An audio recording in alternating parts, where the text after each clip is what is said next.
Our coverage of the breaking news out of Western New York continues this hour. Police say an 18-year-old man dressed in tactical gear and protective armor opened fire at a grocery store in Buffalo just hours ago, killing 10 people and wounding 3 others. Police say most of the victims were African American and the gunman is white.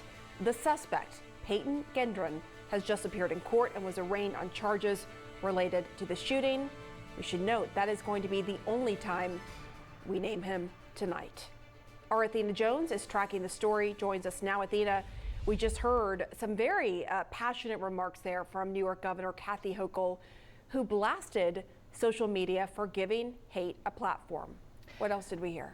Hi, Pamela. That's right. And you know, Kathy Hochul is a native of Buffalo. She was born in Buffalo. She started out her remarks talking about how she knows this community, how she spent time in this community. And she talked, or she showed and said that she was angry by the events of today, as anyone would be with this senseless killing. She said, you know, she's angry. She's seeing guns causing mayhem in places like Brooklyn, when we saw the shooting on the subway in Brooklyn in recent weeks, and now here on the streets of Buffalo. She mentioned some sort of gun legislation package to be discussed in Albany to address the issue of guns. And she also, interestingly, told us a little bit more about the weapon that this suspect was carrying, saying that her understanding was that it was a legally obtained weapon that was modified in such a way that made it illegal. The modification was illegal, and that it was modified with magazines available in Pennsylvania. And of course, when you hear folks like Kathy Hochul, the mayor of New York here in New York City, Eric Adams, they talk a lot about the iron pipeline, guns and gun parts moving from states where there are looser rules to places like New York where there are tougher rules. But clear from both the governor and the other officials we heard speaking that she called this suspect basically a terrorist, and said, called him a white supremacist who engaged in an act of terrorism, and he will be prosecuted as such, describing this suspect, or describing this incident as a military-style execution. Why are they describing it that way? This suspect was heavily armed, full tactical gear, had on a helmet. This suspect had a camera. He was live streaming the shooting as it occurred. In fact, CNN has viewed some of that video, and you could see from the point of view of the suspect with the camera, I don't know where it was mounted on him, but driving into the parking lot, getting out of the car. He already shoots several people in the parking lot. I believe it was 4 people, enters this store, eventually engages with a security guard who was a retired Buffalo police officer. That security guard tries to stop the suspect by shooting at him, but because the suspect was so heavily armed, that bullet didn't cause any harm. The suspect shoots the security guard, kills him. This is someone who a lot of the folks on scene know.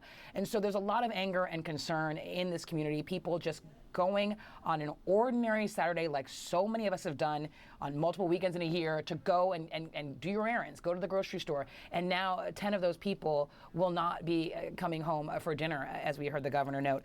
We also understand that there were a total of 13 people shot. 10 of them were killed. 11 of those 13 people are black. That is our understanding, and so that is one of the reasons that authorities are saying that this is a hate crime. There is also other evidence that we don't know the full details of yet. So there's been mention of a purported manifesto posted online in connection with this shooting, and other evidence that may come to light and be reportable. But it's unusual to see authorities say so quickly after something like this happens. This only occurred at about 2:30, and within a couple of hours, you had members of law enforcement saying this is indeed a hate crime and is being investigated as such, something racially motivated. More from the folks we heard Kathy Hochul say that I thought was also very interesting, given the recent news out of the Supreme Court. She said that she's going to be, in addition to talking about guns and potential guns legislation in Albany, she said that she's going to be preparing the state of New York for a coming ruling, or expected ruling, by the Supreme Court of the U.S. that could allow, it's regard to a New York law against concealed weapons. And so they're worried, Governor Hochul is worried that the Supreme Court could rule against this New York law, which would allow, it would require a lifting of restrictions on people carrying concealed weapons outside the home. And so that is yet another concern among many that are stemming from this shooting. Also things like whether there could be copycats. Pamela. Yeah, that is an ongoing concern for sure for law enforcement at this hour. Athena Jones, thank you. That was a lot to report there. We appreciate you wrapping it all up for us. In the wake of this horrific shooting in Buffalo, New York, where 10 innocent people lost their lives, I want to bring in Congressman Brian Higgins of New York. He represents Buffalo, and he joins me on the line right now. And Congressman, I understand you just left the scene of the shooting. What was it like being there? Mixed emotions, anger, frustration, empathy. People are sad. Buffalo is a city of good neighbors, and we are a good community. And, the eyes of the nation are on Buffalo today. Those eyes are filled with tears and sympathy. And Buffalo is filled with a sense of we need justice on this issue. It was a very sad day. It has been identified by law enforcement officials as a racially motivated act of domestic terrorism. The suspect, who has been apprehended, has been now charged with murder in the first degree in New York State, but there will be other federal charges pending. Have you been briefed on the latest in the investigation? I have, by law enforcement officials at the federal, state, and local level. And, they're still compiling information.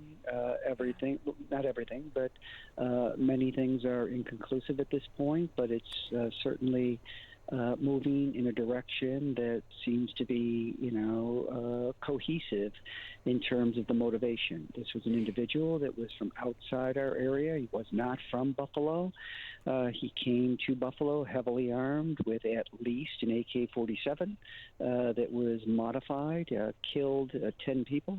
3 people are in the hospital, expected to recover.